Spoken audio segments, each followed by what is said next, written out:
Good morning, everyone. David Moore with Equity Advantage, and thank you for joining us today for this 1-hour presentation on 1031 exchanges planned for 2023 to be tax-free. And it looks like, well, there I am. Good. Came up. I was afraid that, not that you guys want to see me, but I was afraid you wouldn't see me. So anyway, always fun with the technical difficulties. So with that said, thank you for joining us. I always like to say if you get a couple nuggets of knowledge out of the presentation, it makes it worthwhile. We're going to talk about some current things that are happening in the market. We're going to talk about basics of 1031 and obviously why you're going to do that. And we're going to talk a little bit about the opportunity cost of doing an exchange also, because certainly an opportunity cost to the exchange is dictated by the time you have to complete the transaction, which for anyone out there that's done an exchange, the biggest headache with any 1031 exchange is just the timeline you've got. That 45-day identification period goes way too quickly. And once again, you've got 45 to ID what you want to buy, 180 days total time to complete the transaction. Both the 45 and 180 start simultaneously at settlement. So that's always the biggest problem with the transaction. Second biggest one is vesting. And all I mean by that is how you own a property. And I'd like you to keep in mind that that deed doesn't necessarily indicate ownership. The benefits and burdens of ownership do. So an example of that might be if I were to sell to you a property on a land sale contract, I've got title of the property till you pay me off, and yet you own the asset. The same thing could happen if you owned a property personally and then you get married and you've been filing a joint tax return for the last decade. Even though one of you is not on title to that property, you've both enjoyed the benefits and burdens of ownership. Therefore, you both own it. So you just have a correction deed taken care of. But we want to see that purchase sale agreement and that title, saying something similar just to avoid confusion. We like to say you've worked hard for your money. We work hard to keep it yours. If you don't know Equity Advantage, we have been in business since 1991. It always drives me crazy when you go to some website and you look about us and say, oh, 100 years of combined knowledge or history in the business. Well, you got 20 guys, five years apiece. You haven't even seen a bad time. So we're going into a time period where we are having difficulty with transactions, money's tightening up, banks are having problems. And just for future reference, this presentation is taking place in March of 2023.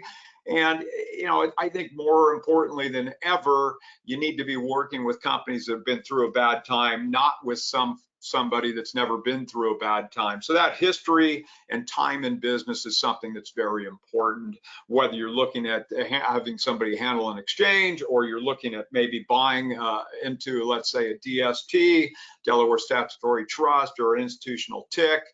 These things, these companies, you want to be putting your money. What good is tax deferral if the investment you make ends up having a problem?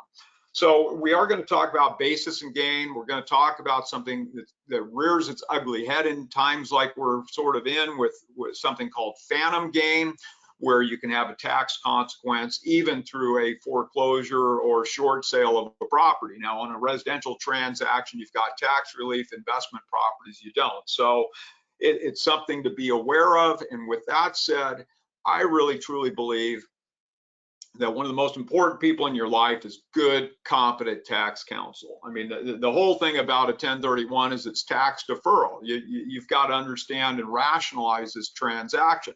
Did I make money on this thing? And making money, that's not the right term. Do I have gain on this transaction? And if I have gain, do I want to pay the tax on that?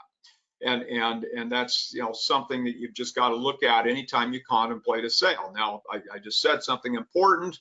You got to plan ahead. Don't think of this stuff at closing, or worse yet, after closing. Really think about it when you contemplate a sale. Understand, hey, if I sell this thing, what's the potential tax consequence? And we're going to, as I said, talk about basis and gain.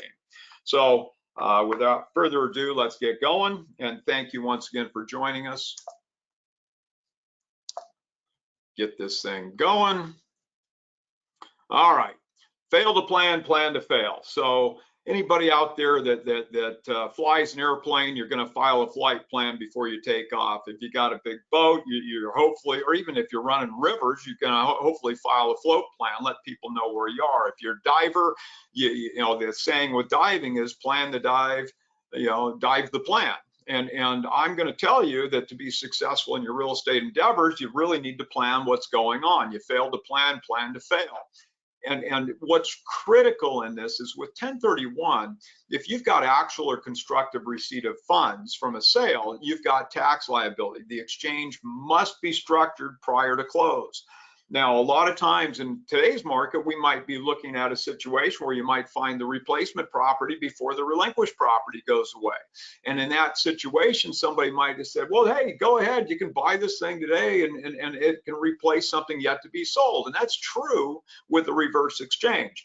But if you close that property purchase without engaging an exchange company, having the exchange structured, you cannot use that property as the replacement. So I'm going to say that again, reverse exchanges prohibit your ownership of the replacement and relinquished property simultaneously. So anytime we're looking to reverse exchange, it's something that we call a warehouse transaction, and we're literally going to be the owner of either the new property in a warehouse replacement or the relinquished property in a warehouse relinquished reverse exchange. Now, that's pretty much the extent of what we're going to talk about with reverse exchanges today, because we don't have time to do this. So if you want to know more about reverses, take a look at your YouTube channel, type in Equity Advantage, 1031 exchange, reverse exchange, and you're going to see videos on there talking. I think there's an 8-minute overview of it, and there's presentations that we go through the whole thing. But keep an eye out. If you're not on our email list for these seminars, please reach out to Seymour at 1031exchange.com, and she'll get you on our email list, and you're going to be notified when any of these presentations come out. And just for those of you that don't know, we also have a sister company that does self-directed IRAs and 401k plans, which in times like we're currently in, that business gets busy because people are looking at a refuge from Wall Street. So if you've got a retirement account and you want to buy something Wall Street doesn't offer you, give us a call, and we're happy to help you out in that situation too. And we will talk about a couple of transactions later in this presentation where you can actually combine personal money and plan money, IRA or 401k funds, into a common investment. That's something that's really sort of outside, a lot of people's wheelhouses, but you think about what is possible, and that's what we want to present to you. Look at what is possible, and sure, it can get complicated, but with proper planning, once again, we can accomplish a lot. And the only dumb question is the one you don't ask. So ask the questions. Reach out before you ever buy or sell anything, because the exchange must be structured before the sale or purchase of anything ever happens. So, heed warning to the stop sign before you sign in that dotted line to buy something or sell something. Understand, if it's a sale, what my tax liability is going to be. Do I want to pay the tax, or do I want to keep that money rolling forward? If it's something where you're trying to buy a property as a replacement for something yet to be closed and it's a reverse, keep in mind that you've got to have the exchange structured before you close on that property. You cannot close on it and then later come back to us and engage us. Another example of a transaction that people get misled on is, let's say, seller finance transactions, note and trust deed or land sale contracts. Once again, that thing, that instrument, that note and trust deed or land sale contract, that thing is part of the consideration for the transfer of an asset. Now, if you close a property on a seller carry and you never receive a payment, but that note is yours or the contract is yours, you've got taxes. It's just a question of when you're going to have that tax consequence. So it's really critical that you understand what happens in those situations. If you sell a property, you want to do an exchange, and you're carrying seller finance, we need to be involved prior to close. You're not going to have the ability to do an exchange when you've got a balloon payment coming in. It's too late. So even if you don't get that money up front, the exchange must be structured prior to close on a seller finance transaction. And that's just something that unfortunately, I've been doing this for over 32 years at this point, and the problem keeps coming up. People call up, hey, I'm getting a balloon payment on this seller carry and I want to do an exchange. it's too late. Hey, I bought this property last month. Now I'm selling the relinquished property. I want to do the exchange. It's too late. So really look at it and plan what you're doing. Ask the questions up front, but really arm yourself with the knowledge of what you have and where you want to go. And I like to say the 1031's it's not a transaction. Each exchange is a story for us. But the idea is we're just sort of, each exchange is just a link to that, that ultimate objective you want to get to. And it really takes planning and understand what's possible before you go into that transaction, and really understand, hey, if this happens, what options we've got. So why do we even think of this stuff? Why think about an exchange at all? And really, it's simply a question of, do you want to pay the tax on a sale?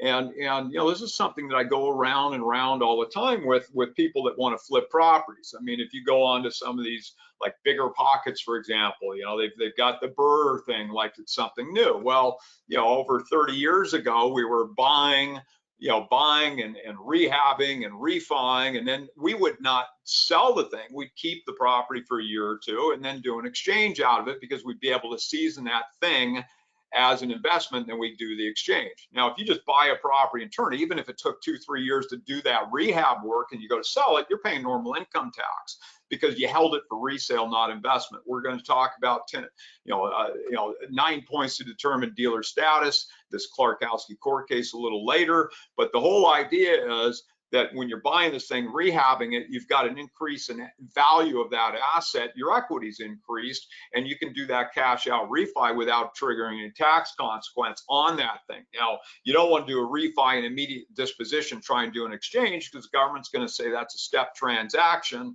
and you can't do that. So you did it to avoid tax. So you want to do this, acquisition, rehab, refi, hold the thing for a period of time, predisposition, and then whatever you're buying, you want to do that same thing again. Keep holding that thing, but you're really sort of answering 3 basic questions when you're buying an asset. What am I going to make? When am I going to make it? How am I going to make it? If you can't answer the questions, don't do it.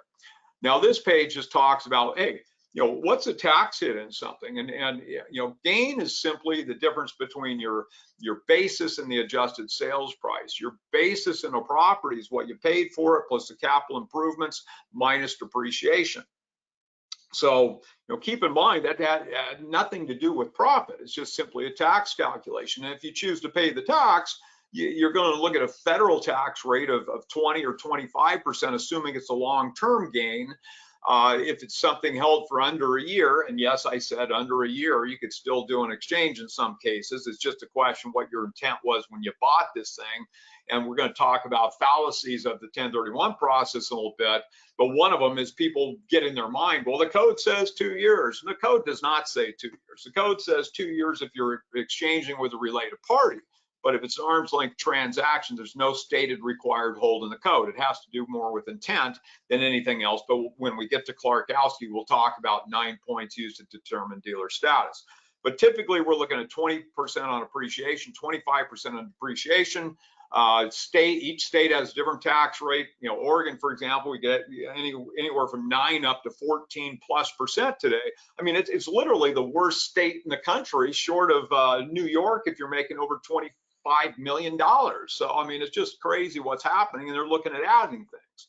Washington, you got 0, and keep in mind that they just passed a state capital gains tax, but fortunately, at least for now, real estate's excluded from that. But we're going to get to a page with a map talking about this stuff. So you got federal tax, state tax, and you've got, if you make enough, you still got the healthcare tax back from Obama's administration at 3.8% on top. So you do the math, short term, you're looking at normal income tax on state, fed, and at 3.8. You could potentially give up over half what you made on something. And that's why really when you're flipping properties, you're going to probably do a couple of those and you're going to get real tired of paying all that tax, and you're going to start looking at other ways to do things. So what's your tax hit? This map, I love it. Like I said, Oregon is a little bit different. I mean, we can be up to 14+% now, but look at the gray states, and those gray states are very popular to our investors these days. So, the other thing typically about those gray states is you've got more ownership rights. When you start looking at the West Coast, for example, people's right of ownership is just getting diluted to the point where it's just, you can't deal with it. We only, here we are out, in Oregon is where our corporate headquarters is, and only 25% of the buy side transactions we do are in the state. And if you look at, California, I've got a good friend recently that called me up looking for some help on a transaction. She was in a situation where she wanted to sell this rental property she's got in San Francisco. And it's in a co-op, so she has some more rights of ownership, but she needed to make some changes, free up some capital, take care of some other stuff, and she literally can't get that tenant out of that property unless she moves into it, and so she can't sell it. She's going to sell her house instead. Now that's really a sad sort of state of affairs there, but you start looking at it, and I like to say when we look at passive investments, DSTs, institutional TICs, and DST, once again, is Delaware Statutory Trust, institutional TICs. We're doing a lot of work in the oil and gas industry, Eckerd Oil and Gas out of Detroit or Dallas. They're doing a great job in that space. But people are looking. I call them the rent control refugees. Sort of the middle class is sort of getting beaten out of these properties. Oregon's got new rent control measures that they're passing, and all it's going to do is drive the mom and pops out, and it leads to institutional ownership of these properties, especially the bigger ones. So if I look at our let's say apartment complex sellers in the Northwest, for example, a lot of them were regionally owned, and now they're not. And our politicians need to understand that. They need to take a hard look at what's going on there, because the money used to stay here. You had owners that cared about the tenants and everything else. Now you got Wall Street ownership, and they don't care. They don't care about the rent control stuff. The money leaves the area, and it's just changing the whole makeup of what's happening in these high rent control areas. The ownership's shifting, and ultimately the buyers are larger and larger entities that are not locally owned, and it just changes that whole industry really. So tax exposure is not tax owed. Now, once again, I want to say before you sell something, talk to your tax people. Get good tax people. You want to be paying somebody to give you information, not paying them to learn on your behalf. Now, so having tax exposure on something is one thing, taxes owed is another. Now, what do I mean by that? You offset gains with losses. How's your Wall Street portfolio treating you today? Now, the problem a lot of us have with our Wall Street investments is that it's in IRAs or 401ks, and that stuff can't offset gains that you may have in the real estate world. But if you personally have stocks, bonds, something in Wall Street, can you sell those to offset the gains on the disposition of the real estate?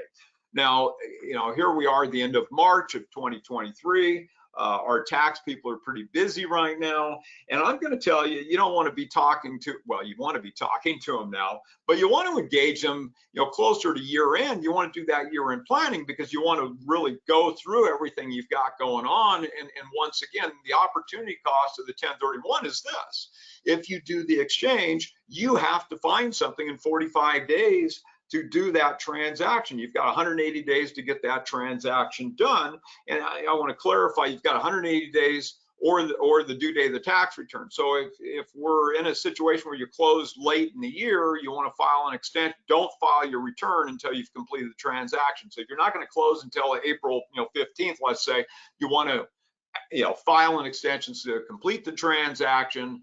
Otherwise, you've artificially clipped the entire exchange period there. So the idea with talking to your tax people before year's end is you've got that opportunity to plan. You've got the opportunity to look at what you've got.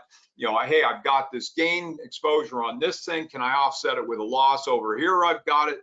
And that's when you want to do that planning. And that way, come springtime, you start looking at the tax work. You had those answers already in mind. You've already planned for it. And hopefully, you're mitigating any tax consequence there. So offsetting gains with losses, take advantage of that. Installment sales. you might have a transaction where it's like, okay, it was going to close last year, but you said, hey, 2022, I've made a lot of money. 2023, I don't think I'm going to.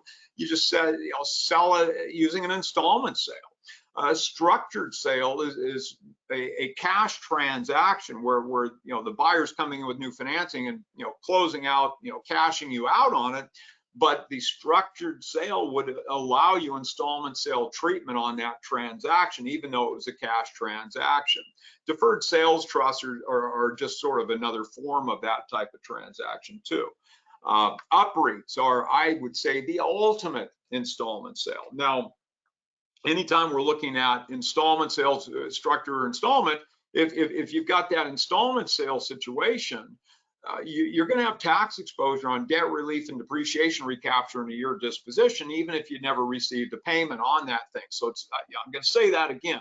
You carry a note and trust in your land sale contract, nothing down. You think, well, gee, I didn't get any principal payments. I don't have any tax. Well, first off, your broker, if you had one, is probably going to want to get paid at close. Escrow is going to want to get paid at close. If I'm involved, I'd like to get paid at close. So you're going to need to get enough of a down payment to at least prevent you from having to come out of pocket to cover those closing costs. But the other thing that rears up and bites people is if you've got a, let's say a leveraged investment, you're selling a property with debt on it, you're going to have tax on debt relief. And if it's been a depreciated asset, you're going to have tax on depreciation recapture in the year of disposition. So it's really critical in an installment sale, you understand, hey, what am I going to have to pay at close? What's my tax liability, if any? And make sure you get enough to take care of those things. Now, the UPREIT, the reason I love the UPREIT is basically you're exchanging, you're going to be totally tax deferred into, let's say, a Delaware statutory trust investment that ends up rolling into a real estate investment trust. So you cannot exchange straight into a REIT, but you can get there ultimately through this UPREIT process. And that's something you talk to a DST broker about, so you understand. You can talk to the providers, let's say, let's say Cantor, Fitzgerald, or Inland. These people have these options, these 721 UPREIT options there available, and you just talk. They're the investment provider, but you're going to work through a broker that works in that space, and they can talk to you about what offerings are there. And it takes time, but the beauty of it, why I like them, is that you literally pay tax as the shares are sold. So after it's been rolled in, it's an end game. You can't get out without tax deferral, or with tax deferral. Let's say after you've rolled into the REIT, there's no way out without the tax other than to, let's say, swap till you drop, right? So a lot of times you might say, okay, hey, mom and dad, they're 100 years old. They're not going to live much longer before they go become angels. Maybe it's a year or two, and a typical DST might be a 5 to 7 year hold. Well, the UPREIT, after let's say a year or two, ends up converting from that DST interest into shares of the REIT. And when they become angel, you just sell this REIT shares, and boom, there's no tax because you got stepped up basis, at least the way the law is today. So that's why I really like those things. Institutional ticks, obviously we've got, if we're looking at fractional ownership of real property these days that qualify for 1031, you're looking at DSTs or institutional tenancy in common product. Typically, the DSTs are an asset or a group of assets, stabilized assets, all non-recourse debt, and those assets are owned by the sponsor, and you're buying into a piece of these things. They're always available. The institutional ticks are typically a value add play. So you might have a check coming, that mailbox money that's a set rate, but ultimately they've got plans for that asset that's going to increase the value over time, and you might have more pop at the end of the day. But in the institutional tick, typically you're on that loan as well. So the oil and gas stuff, like I said, certain oil and gas offerings do qualify for 1031. Gifting things, you can gift things back and forth. Think about gifting things, and typically people don't think. I see deal after deal where somebody might quit claim deed a property to a kid, right? Okay, what do? You just gave them all the equity in the property. What does that do to you as far as taxes? Gifting things in excess of the gift tax limits triggers a huge tax for the person granting the gift, not the recipient of it. So it's really critical that you understand what's going on.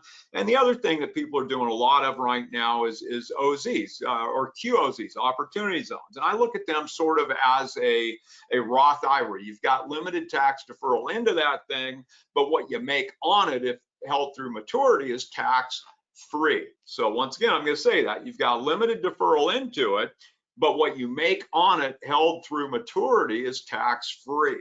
So those are nice. And the other thing, you can look at an OZ or a QOZ as sort of a fallback for a transaction, a 1031 that for some reason isn't completed. So, but keep in mind, you know, you've got 180 days to get the money into that OZ, and you know, there's some talk about where that 180 days starts and stops too. So, you know, it might be possible. There's some rulings that came out recently that might stretch things out dramatically, but you know, don't look at, hey, that 45th day on the exchange, you're either totally committed to completing it, or you should walk away from it and look at one of these other options there to take care of your tax needs. So this is something I include this in every presentation because I think it's really important for people to understand that every time you're selling something, typically you're going to look at one of these sections. Exceptions might be properties that weren't held long enough for 1031 or weren't held long enough for Section 121, the universal exclusion on a home sale.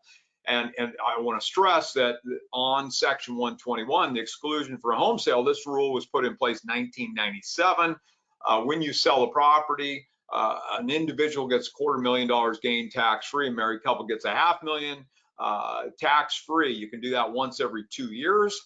You don't get an elective proration of those numbers. So you can't say, well, gee, I lived in it a year, so I'm going to take half of it. You can do a proration in a hardship for sale, but it's not elective proration. So just keep that in mind. But a lot of times people call us up and they still think the old Section 1034 rollover, which gave somebody, you know, 125 if they were 55 or older, and you know, that thing is gone. It's been gone, like I said, since 1997.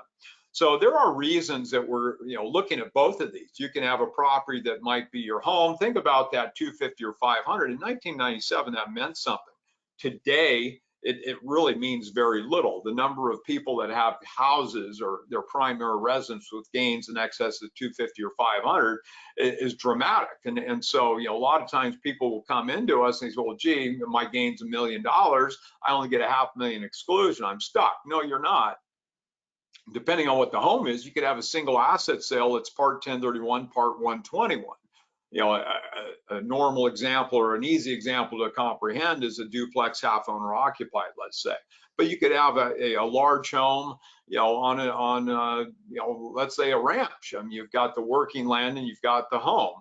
Some of you might have started working from home during COVID. Well, your tax people might say, well, look, now you're working out of your home. Let's treat a portion of this home as a home office, and you start taking depreciation on it. Boom, what do you have now? You sell that home, depending, you know, how long you've been doing that. Remember that the 121 applies to anything that has been held as a primary residence for 2 out of the preceding 5 years. So it's not what something is at time of disposition. It's, you know, it's any asset that fits that 2 out of 5. So you've got to understand where you are in those timelines, but that home office, if you sold your home, might have to be exchanged. So once again, you're not breaking that deal into 2 different pieces. You're just saying, hey, this portion of the property is 1031, this portion of the property is 121. It's up to you to work with your tax people to make those allocations. And you know, I pretty much tell people, look, talk to your tax people, maximize the exclusion, and then do the balance. In any excess, go 1031. And as I said, you can convert investment to residence. You can go residence to an investment, and there's reasons to do both of those things. These are a few examples of things that I unfortunately have to deal with all the time. Somebody will come up and say, well, gee, you know, like kind used to mean house for house, land for land. And you know, I jokingly say that when my brother and I started this company in 1991, I had hair. I was going to say a lot more hair on my head. I had hair on my head. But yeah, I was a little younger guy in those days. And people say, well, I remember when it used to be this. Well, you know, it's never been that way, right? So So when we look at like kind, it refers to the nature of the investment rather than the form. So you can go from a rental house and apartments and office buildings, places, at the beach, dirt, doesn't really matter as long as it's real property that's been held for investment is relinquished and you're acquiring real property with the quote unquote intent to hold for investment. That's what's important. Number two, section 1031 does not require 2-year hold. People all the time say, well, 1031s, in the code it says 2 years. It does not say 2 years. If I'm going to exchange with a related party, then I've got a 2-year required hold. Now, even in a related party transaction, if I can document there was no intent to avoid tax, even in that scenario, the 2 years is not an absolute. So once again, holding periods, we want you to talk with your tax people, figure out what fits, doesn't fit in that situation. There's no black and white requirement. Now, if somebody asked me and would like me to, give them some direction, I'm going to tell them a year based upon 2 factors. One, it's been proposed a couple times, and 2, the break between short and long-term tax rates on assets held for investment falls at a year. So who are we to argue with the IRS with their own definition of short and long-term capital gains taxes on assets held for investment, right? So I think 1 year is an easy thing. With that said, I can give you a court case where 4 months was long enough. Typically, when we're looking at hold periods, we're looking at situations where we're going to be talking about that dealer status a little bit later. We're going to look at flipping things, what's happening there. And the other time we're typically looking at holding periods is when we're looking at converting an asset from a residence into an investment and then doing the exchange, or acquiring something and seasoning it as an investment and then converting it into a primary residence. Now, understand the government has ratified that process, and a lot of times people look at things and say, well, gee, I got a great idea. I'm going to exchange out of this property, buy this property. I'm going to hold it, let's say a year, because David said a year, and then I'm going to move into it. I'm going to hold it for 2 years because that makes me fit 121. Then I'm going to sell it, and I'm going to get rid of all my gain via, section 121. Great idea, bad time on it. Okay, that used to work. There were a few years where that worked. It does not work. So that great idea is not a good idea in today's world. If you acquire property via 1031, you hold it, you convert it to residence. If you sell it within 5 years of acquisition, it's a fully taxable sale. So once again, you can do that acquisition, you can convert the property, but do not sell it within 5 years of acquisition, or it's going to be a fully taxable sale. Even after 5 years, you're going to be stuck with something called the Housing Assistance Tax Act. And I always jokingly say, you got to love the way the government names these things. Housing Assistance Tax, what a wonderful thing. No, it sticks it to you, because what the Housing Assistance Tax Act says is you're only going to get the exclusion, that 121's 250 or 500, on the gain attributable to the qualified use period from April of 09 to date of sale. So if you had something for the last decade and you held it for investment and then you moved into it and you lived in it for 2 years, you got 10 years of non-qualified use, 2 years of qualified use, so you're going to get 1/5 of that 250 or 500. So if you want to do that transaction, you want to buy something, you want to convert it into a primary residence, great, do it, but don't do it with the idea you're going to get rid of the tax. Do it with the idea you're going to live in that property for the foreseeable future. Okay. Number 3, there's no limit to the number of properties relinquished or received in an exchange.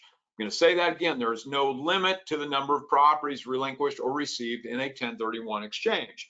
The identification rules seem to imply there are, but there are not. There's 3 different identification rules.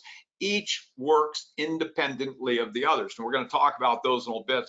So I'll say right now is you've got a 3-property rule, a 200% rule, or the 95% rule. You don't have to fit all 3. You're fitting one or the X or the next. Okay, one of those rules has to be met, not all 3. 4, you can carry a note or land sales contract and still do an exchange. People say, well, you can't do an exchange if you do a sell or carry.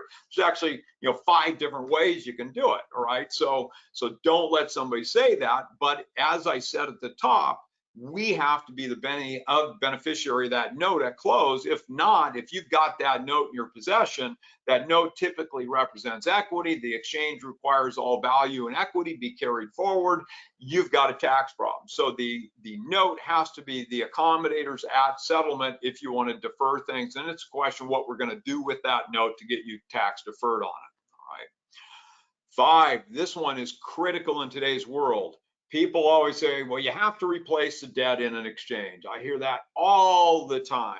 I hear it from the real estate community. I hear it from the tax community. I hear it from the legal community. It's wrong, okay? Debt can go away two ways. Debt can go away by going down in value, triggers tax because you went down in value. Debt can also go away by adding cash, which is always fine. The government has no problem with you adding money to a transaction. They don't want you to pull money out without tax exposure, though. So once again, as long as you're going across or up in value and equity, you're going to be fine. And the reason this is so critical to understand in today's world is that typically in a time like we're in, you're going to see a reduced loan to value, and you're going to see properties, people relinquishing properties with their equity being reduced. So inevitably, they need to add cash to a transaction, which is always going to be fine. All right. Finally, 1031 is not an all or nothing affair. So as I said earlier, when you're looking at, you engage your tax people and you start looking, do that year-end planning, and you start looking at offsetting, right? Gains and losses, so on and so forth. Maybe you want to pull, 50,000 out, go take a trip or buy a car or something. I mean, that's fine. You're going to pull the tax out. The first money out's taxable. You can't say, well, my basis in this, when I bought it, I put 100 in, so I should get the 100 out. The government doesn't look at it that way. You put 100 in, you're going to pay tax on anything that comes out until you've burned through all that gain, and then you're entitled to get that initial equity out. So the idea is, if you want to pull 10 out to do something, fine, you can pull it out. You're going to have tax exposure on that. You defer as much as you choose to defer. It's not all or nothing.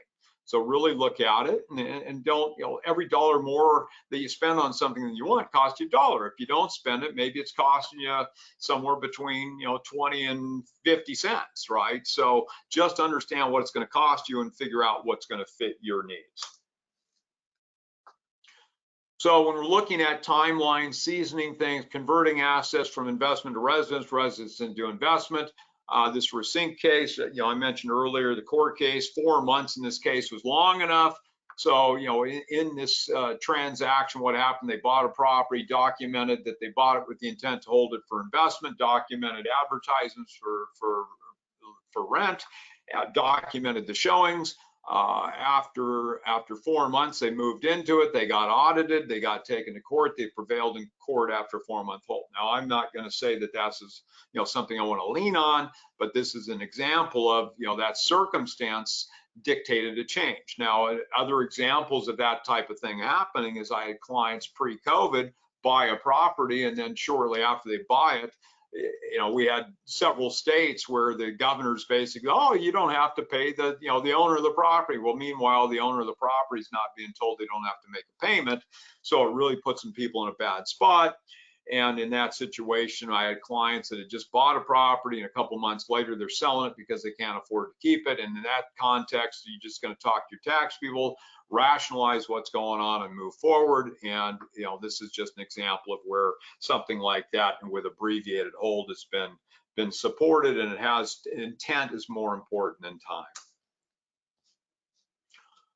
So when we look at like kind, it's the nature of the investment or the form. What kind of property qualifies? Does a dealer property qualify? No, it does not. I mean, just like I gave you the example of a 4-month hold did qualify, I can give you an example of a transaction where a 5-year hold did not. You're going, well, that's nuts. Why would 5 years not qualify? Well, because it was on the market the entire 5 years. It took 5 years to sell. So the people bought the property and immediately put it back on the market. And that 5-year hold, they were never holding it for investment. It was held for resale the entire time it was, on that market there. So second, flippers, flipping, I just got to caution you. I mean, people think, well, gee, it's an investment.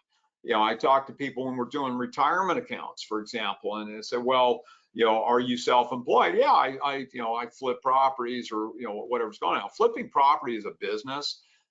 So you've got to sort of look at it. If I'm doing, let's say, a solo 401k plan for somebody that got to be self-employed, if they're just an investor and they're living off the investment income, on these properties, they're not, quote unquote self-employed. I can do an IRA, checkbook IRA, self-directed IRA for them, but I can't do that solo 401k for them.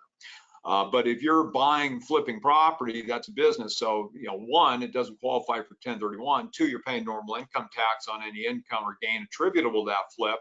If you want to flip properties with a retirement account, even with a Roth IRA, for example, you're going to be subject to something called UBIT, unrelated business taxable income. So even in the qualified money world, the IRA 401k world, where you're thinking, gee, I have automatic deferral, what's going on if I use my retirement account to do these things? No, you don't. It's business income. It's not investment income. All right. Primary residence, as we said, a portion of primary residence could be 1031, and then the balance 121, that could be either via a home office, it could be via an outbuilding that you use for another business, it could be via just the house and working land. Maybe it's timber on the land even. So you can have a primary residence and also converting primary residence from residence into investment or vice versa. So there's a variety of situations where primary residence could, or a portion of that property could qualify, or maybe you want it to qualify for 1031. Personal property. Well, the personal property we lost in 2017. So, those of you that know me, I know I like cars and boats and planes, and we used to do a lot of super high-end cars, and it was a lot of fun in the 1031 world to do that. Anytime you're able to work on, a transaction with old Ferrari GTO or something like that. I mean, we had a $35 million transaction once. I mean, that's a pretty cool deal. We had a guy with a McLaren F1 that made like $6 million in a couple of years on that thing. Pretty crazy times. But in Trump's tax reform of 2017, we lost all personal property, and basically they got rid of that and gave us the OZ or QOZ, which obviously I was not a fan of initially, because it's like, look, you just took a lot of the assets that we like to do exchanges on away from us. So in today's world, personal property, we cannot do exchanges on. If we're talking a real property context, if you're selling a property that's got a business, you got a business allocation, inventory, blue sky, goodwill, those things are not exchangeable. If we're talking about, let's say, manufactured home, the home's got to be on a foundation that's taxed as real property. Floating homes, you got to look at what that thing's taxed as and make sure it's real property, not personal property. So we cannot do exchanges on personal property. We used to do a lot of business transactions too. So if you've got one of those assets, personal property, you're triggering a gain, look at the OZ or the QOZ, because that's the way to take care of it. And just as I mentioned, the sale of a primary residence with gains in excess of 250 or 500, converting a piece of it into investment and doing the exchange on the overage. The other opportunity for a home, if you're selling your home, let's say you got a property in California, maybe you've owned it for 20 years, you paid $500,000 for it, it's worth $3 million today. The exclusion is going to do nothing. Well, look at a QOZ or OZ, because that's something that could help you dramatically with the tax liability on that transaction if you sell that home in that situation and you're not wanting to convert it into a 1031 transaction. So partnership interest, cannot do an exchange on partnership interest. So if we're looking at fractional ownership of a property, you can own something tenancy in common, that fits. You can own something in the institutional real estate world. Let's say the flavor of choice these days is probably Delaware Statutory Trust. But like I said, institutional TICs are there too. But those things are things that qualify for 1031 and are going to fit, and they're allowing you to buy a piece of something, where if you have an interest in a limited liability company that owns an asset, and the entity can go forward, but the members of that entity cannot just take their membership interest and exchange out of that thing into something. Now, if we're looking at combining 1031 money and, let's say, IRA 401k money into a common investment property on an acquisition, the IRA or 401k would allow joint ownership via tenancy in common or via common membership in the LLC. But 1031 does not allow that. So 1031 is going to require, once again, the tenancy in common structure to be completed if you want to jointly combine IRA 401k funds with 1031 funds into a common investment. Vacation homes. So vacation homes got a different set of rules. We've been doing this a long time. We've always done vacation homes.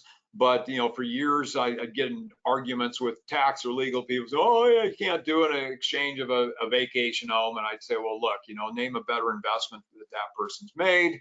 And fortunately, years back, we got black and white guidance from the service on vacation homes, second homes, and how they fit. So there's a separate set of rules that qualifies a second home for 1031, but really it's restricted usage for 4 years. I mean, it's 2 years predisposition, 2 years post-acquisition.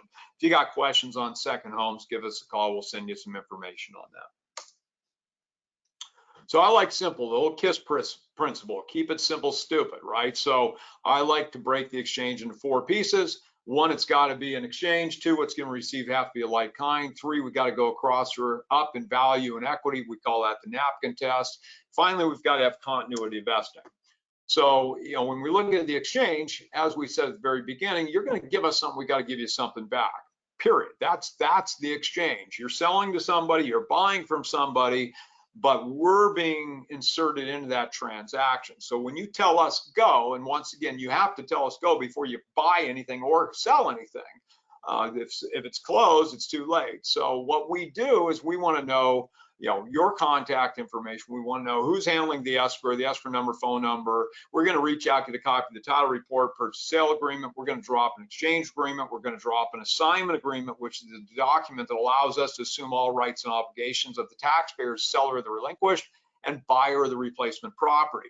So in your purchase sale agreement, ideally, I'm going to tell you to put something in there if you're sure you're doing an exchange, stating that it is your intent or this sale is subject to a 1031 exchange at no additional cost, liability to the buyer, something like that. Now, a lot of the state real estate forms you're working with a broker have boilerplate language in the purchase sale agreements. As long as the PSA, purchase sale agreement, allows assignment, you don't even have to have anything in there.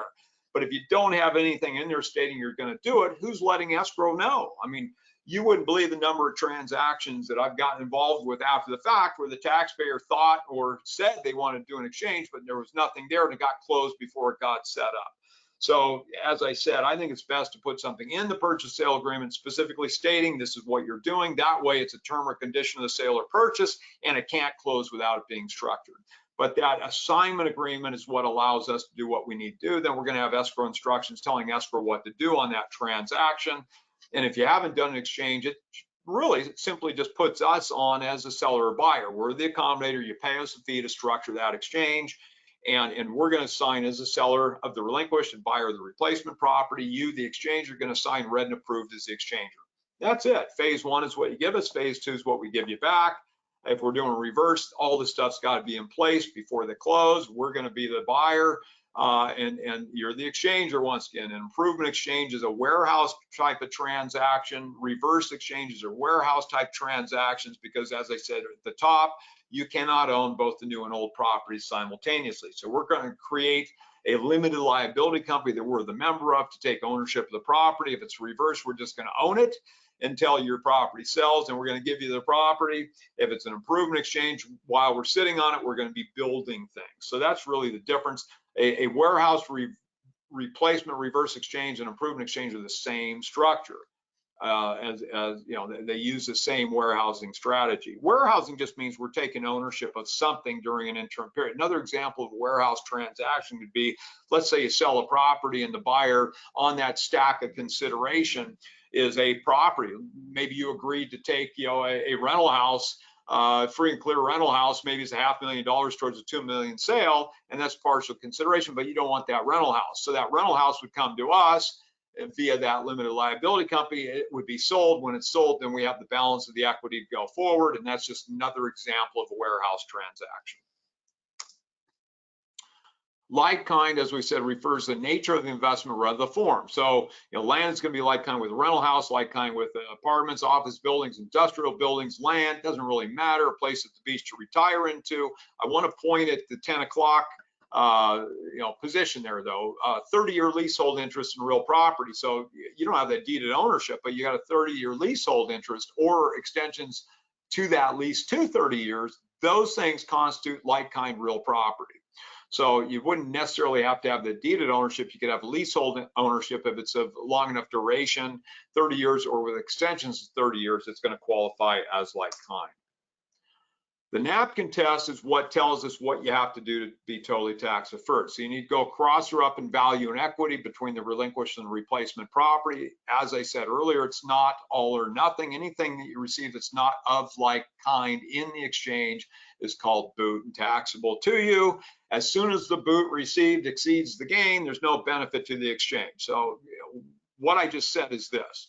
If you sold a property and your tax basis was $250,000, maybe you sold a $500,000 property with $250,000 basis, you sell it, you're going to have roughly $250,000 in gain.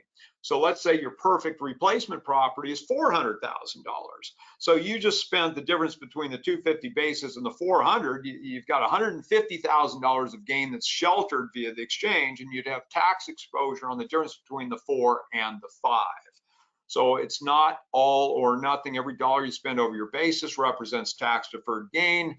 At what point the exchange ceases to make sense is up to you. I've had people that say, well, gee, I've only got $800,000 tax hits, I'm just going to pay the tax. I've got other people, I think the smallest transaction I ever did in over 30 years was for a CPA, and she didn't want to pay $5,000 in tax, and maybe the exchange cost her, $1,200 in those days or something like that. So to me, the opportunity cost having to be forced into a box to get something done, I wouldn't have done that transaction.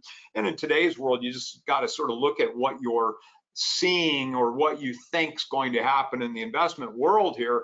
And keep in mind, you get in the exchange, you're married to us for 45 days. On that 45th day, either you should be totally committed to completing the exchange or you should terminate that transaction. And we're going to talk about when you can get money in a few minutes.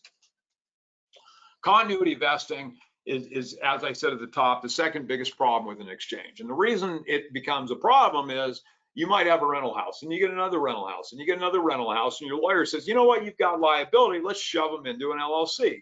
Well, it's 4 units or less. Typically, it's considered a residential loan, and that cost of money is going to be more expensive on the acquisition. Now, even let's say for Oregon, we're not a community property state, so even a husband and wife in a limited liability company, that's a legal partnership.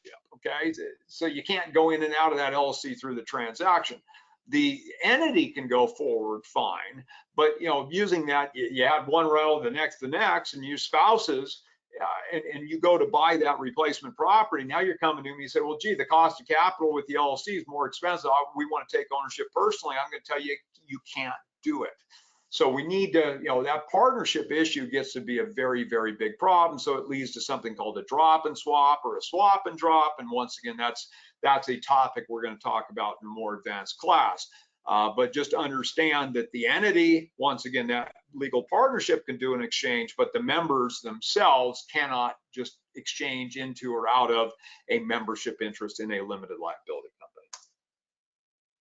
Timelines of 45-180, we've talked about it. 180 days, you got to make sure you complete the exchange prior to filing your tax return. Those dates both start at settlements, not 45 and then 180. Identification, now we talked about what you could relinquish or receive. This page talks about it. So you've got 3 different identification options. What constitutes ID? Can you ID a property before you sell? Yes. Could you negotiate the purchase of a replacement property before you sell? Yes, you can. You just, obviously, ideally, you want to time it where you sell and then buy, because the transaction's much less complicated, therefore less costly than a reverse exchange, but we could buy first, sell later. But as far as identifying properties, you're going to have 45 days from settlement to ID what you want to buy. You've got the 3 property rule, pretty clear. You can ID up to 3 properties of any value. The second rule says you can ID more than 3 properties. Total value of the properties ID can't exceed 200% of the relinquished property's value. So you sell a $500,000 property, you could ID up to $1 million worth of replacement property. You couldn't go over that, but it could be any number. Third rule says you can ID more than 3. The value could exceed 200%, but you got to close 95% of the aggregate value of all properties ID'd, which means you're literally closing everything you've identified. And that's something that I really, discourage you from doing. I would encourage you to complete the transaction inside the 45. Therefore, none of these things, you don't even have to ID property. Identification is this: you've got to provide an unambiguous description of the property or properties you intend to buy. It could be a common address, including city, state, and zip. If you're buying a piece of something, you need to identify the portion you're intending to buy. and then you have to receive quote unquote substantially the same thing.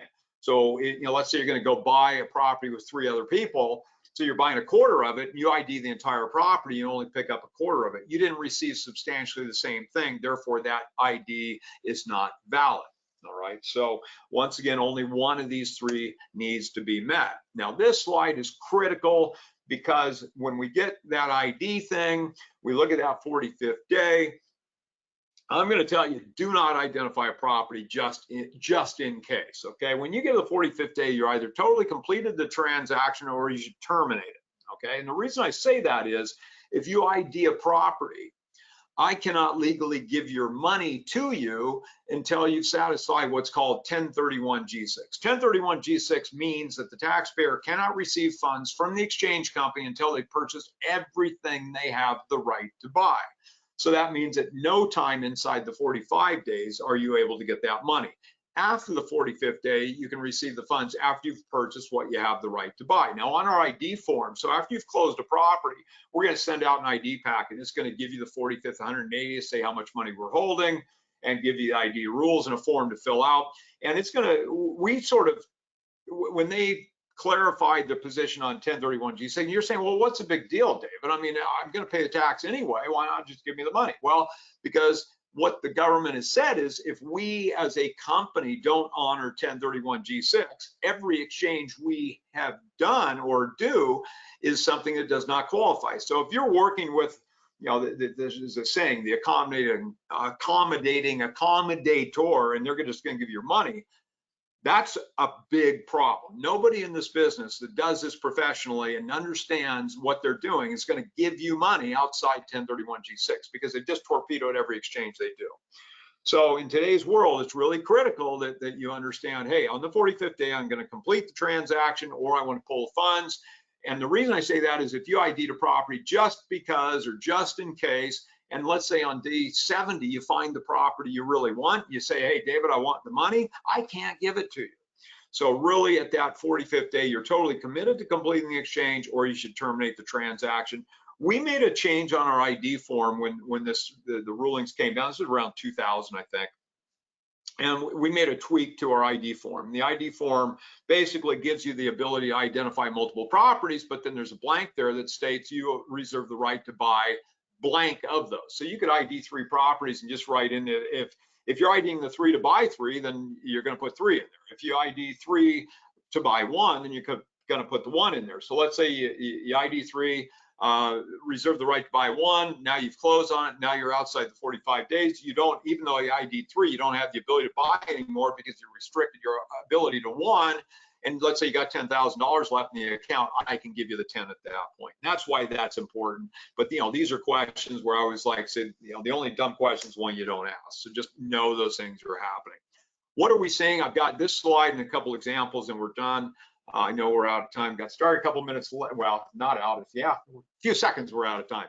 Anyway, current trends, issues. What am I seeing that I haven't seen for a while? Seller finance is one of those things, and it's happening because 1, buyers are maybe not able to get loans. 2, maybe their financing blew up and now they got to restart that. Maybe you've got something you want to buy and you know where you are. So we're seeing maybe some short-term seller finance that's going to take care of things. All right. So you can do an exchange, you can carry a note, but we have to do some special things to accommodate that transaction. All right. The second one, exchanger can only receive funds after they receive all the property they have the right to acquire. We just covered that. Partial exchanges, once again, you want to pull some money out, you can do that, but it's just got to fit 1031-G6. A lot of times people are just buying 45 days.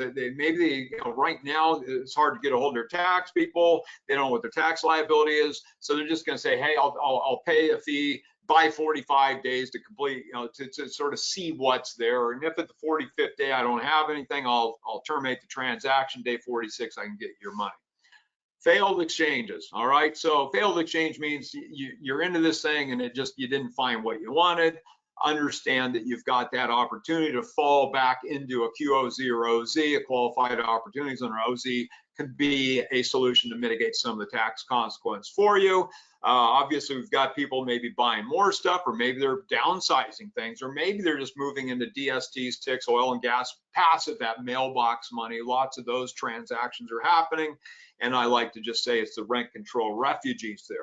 Also, as I sort of alluded to earlier, we're combining, IRA 401k funds with 1031s, and that's going to require tenancy in common structure. This page we talked about, earlier, I referenced it. These are 9 points used to determine dealer status. You're flipping properties or you're concerned about timelines. This is what they're looking at. I use the Clarkowski court case in 1031 for determining dealer status and whether it's going to qualify for 1031 or whether the tax is going to be, normal income tax or long term. If I'm looking at a transaction where, maybe we're talking IRA 401k funds going into it, that's a different transaction. And what I'm looking at this same court case for with my IRA 401k investors is UBIT, unrelated business taxable income. That's what my concern is on that front. So, even with a Roth IRA, if you buy something that's a business, let's say you buy a laundromat with a Roth IRA, you think, well, hey, what I'm making on this thing is tax-free because it's a Roth. It's not true. That laundromat's a business. You've got business income. You're going to have tax exposure on it. It's not a reason to do or not to do a given investment. It's just another factor to look at. But these 9 points are used to determine dealer status. A couple examples. And we're going to wrap it up. But, this is just a transaction where you've got, a situation where people are looking to change the type of assets they've got, and they're going from one rental property into multiple rental properties. They're going to buy a TIC interest in an apartment building too. And, the choice was, do I want to pay the tax on disposition? Do I want to move forward? And once again, in this context, understanding that whole strategy with, buying property to fix and take advantage of, you're buying a property or properties. The idea is you buy it, you improve it, you refi it, you hold it, you season it, and then you do an exchange a year or two downstream. If you're just flipping the property, buying it with the intent to fix it, turn it, that's a dealer property. You're going to go back to Clarkowski to see whether that thing fits. So, I just want to stress that, you can buy properties, you can improve them. That refi money is not going to trigger tax for you, but if you're doing it and immediately selling that thing, the refi money is going to be treated as a step transaction, and you're going to have tax exposure there. So it's really important you understand what you're doing with these things. Don't flip for flipping's sake. Understand what you can do to keep it. And there are people that are going to tell you, and I would agree, why would you ever sell a good piece of property? But if it's something where, typically you're going to have a property, you're going to increase the value of that thing, your equity increases, your ROI, return on investment decreases, and at some point that asset ceases to make investment sense, or at least at that loan to value it does. So your question, the question you've always got is, do I do a cash out refi, get my leverage where it needs to be, and ultimately change that ROI, or have I maxed out the value of that property? Am I better off exchanging out of it into other assets and starting the thing over again? So, that's what you're always going to be looking at in that situation. Terrible tease, all right? These people, and all these are real transactions. So, like I said at the top, these are exchanges, but they're storage. So these people came in and, $3 million apartment building, tired of all the rent control, tired of the problems. Didn't mind having some tax exposure, so they exchanged out of a $3 million apartment complex into a $1 million replacement property. They had $2 million in boot, and you're saying, well, that's a costly situation. Well, maybe they had losses elsewhere to offset some of that, or maybe they were just comfortable paying it. They don't want to deal with it anymore. So ultimately, what happened is their basis on the $3 million apartment building was $250,000. So at the top of this presentation, you might remember me talking about spending money over basis. So in this situation, their basis was $250,000. They bought it $1 million. They deferred tax on $750,000. saved taxes of $250,000 in tax, and then they had exposure on the difference between the 1 and the 3, and they were comfortable with that for whatever reasons. So in this transaction, ultimately at a later date, they converted that investment property into a retirement home. And I want to stress once again, there's no tax on that conversion. The government's actually, through the Housing Assistance Tax Act, ratified this whole process. So, you know, you just got to understand you're not going to do this transaction and then ultimately sell it, taking the exclusion, get rid of the gain. That's never going to take care of you. But, you know, to make that change and stay in the property for the foreseeable future, great idea. You just need to engage your tax people before you ever sell it to understand what the laws are at that point in time. So this transaction is something that fortunately I have not seen this recession, but unfortunately I dealt with it for about 10 years after the last crash. Now, this is something that's ugly. It's something that people don't think about, and this is where you need good tax people, and you need to think about these tax consequences or potential tax consequences before you're facing them straight up, okay? So what was happening in that 10-year period after the last crash, you might have a predatory servicing agent coming in, quote unquote, helping the investors to maybe secure new financing for this property that was underwater. And at the 11th hour, I get a call from the lawyers working on the deal saying, help, help, help. We've got, you know, a dozen investors in this property and it's being foreclosed Tuesday. All right, so we have to immediately run into play, get the exchanges set up for those 12. We typically, in those transactions, there were a series of limited liability companies, tenancy in common. We're doing the assignments, membership interest. So when the property is actually foreclosed, we are the owner, not the taxpayer. The clock, the 45-180, started when that assignment of membership interest occurred. All right. So when the property was foreclosed, it was ours, not theirs. And you're thinking, well, gee, I didn't have any tax. How can I have tax? I lost everything. I lost the property, lost all my equity, blah, blah, blah. Well, it doesn't matter, because what the government says is you're going to be subject to phantom gain if the debt exceeds the basis. So if you've got a basis of 250 and your debt on that property was 500 and it's an income property, your sales price, even though you lost it, was 500, what the debt was, and you've got 250 in gain. All right. Now, the nice thing about it is a lot of these were non-recourse loans, so it didn't destroy that taxpayer's ability to go out and get a new loan. But you know, we had a lot of these transactions coming through. But you know, what is critical is you got to look at, and this is what's funny. I mean, you say, okay, well, gee, I lost it. How can I lose it and have to pay tax? Well, like I said, phantom gain triggers a tax. But your tax liability on that loss could be in excess of what you'd have to put down to buy a new property through the exchange. So you look at the loan to value that's available versus the tax liability on the loss.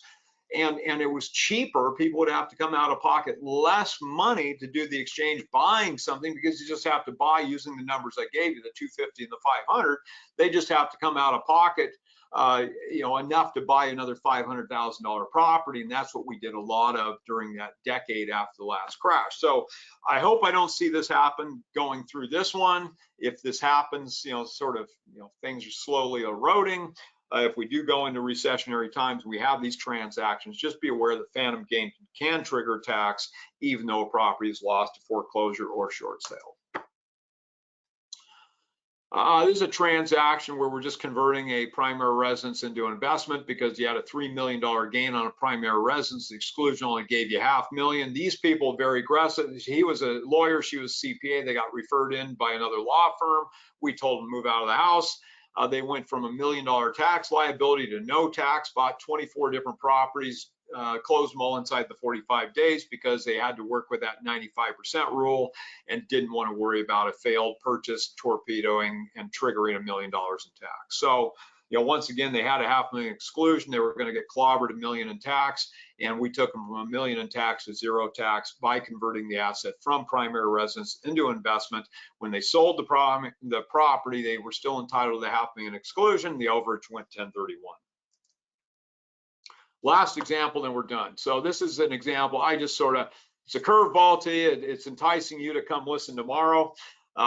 Basically self-directed retirement accounts. This is what's possible. Sort of really exhibits an extreme example of what's possible with retirement accounts. So if you've got a retirement account today and it only allows to buy Wall Street stuff, it's not by law, it's by either the custodian's rules, or if the 401k, it's by the document, the guidance offered through the document.